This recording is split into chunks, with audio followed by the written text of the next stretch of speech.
And now I give the floor to Mr.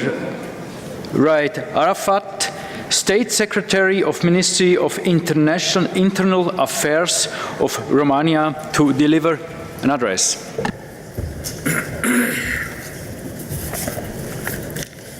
Mr. Chairman, Your Excellencies, ladies and gentlemen, allow me from the outset to state that Romania fully aligns itself with the statement delivered by the European Union. Further, I would like to thank the United Nations Office for Disaster Risk Reduction and Switzerland for the remarkable efforts in the organization of the 6th reunion of the Global Platform for Disaster Risk Reduction.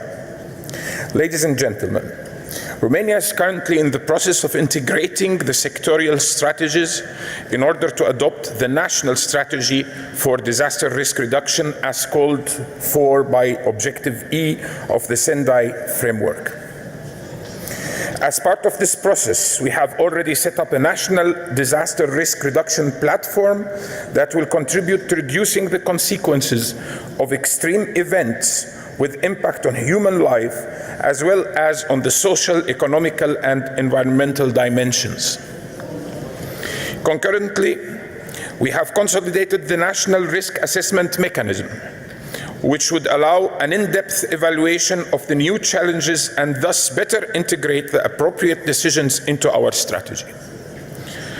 We aim, through a comprehensive approach, to focus on increasing preparedness, reducing and managing the negative impact, and thus consolidating social resilience. As to the specifics, the development and strengthening of educational means and early alert systems are key components. In this regard, I can mention the Be Prepared portal, which is meant to educate the population and to have a single hub where they can get information on how to prevent and how to prepare for disasters. The mobile app called DSU, with a role in education but as well in warning and in interaction with the population during a disaster, but also the raw alert system, which is a cell broadcast notification system built to warn in real time and in selected areas the population during emergency situations, and which is now in its second year of operation.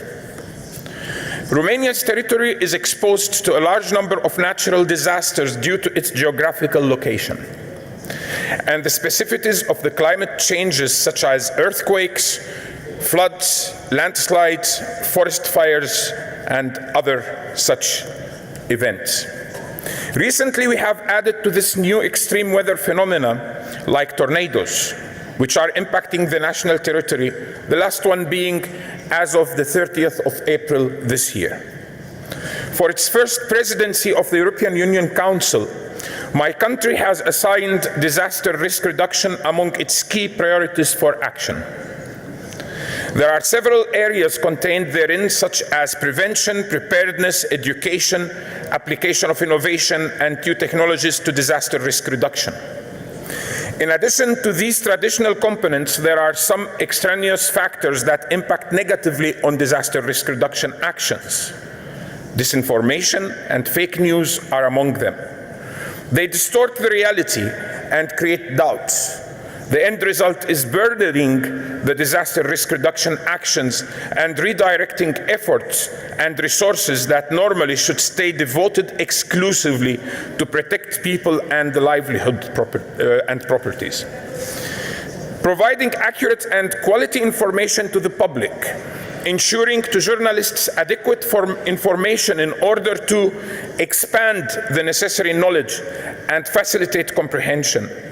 Building mutual trust between citizens and disaster management authorities are additional key elements for any disaster risk reduction strategy. Similarly, the prevention, preparedness, and disaster management should be left in the hands of specialized institutions, being they at national or international levels. The allocation of budgetary finance, mobilization of additional resources, creating the legal framework for the disaster risk reduction involve a political decision. Beyond that, it is the disaster risk reduction management authorities that need to manage disasters throughout the entire process. Like any other process of building resilience, it cannot be successful until it is undertaken in an approach as whole of government and whole of society. Ladies and gentlemen, the challenges we face today are becoming more and more complex and interdependent. Disaster risk reduction remains our collective responsibility. Through inclusive strategies, preventive education, effective communication thinking, adequate investments, and special attention to vulnerable social groups. Thank you.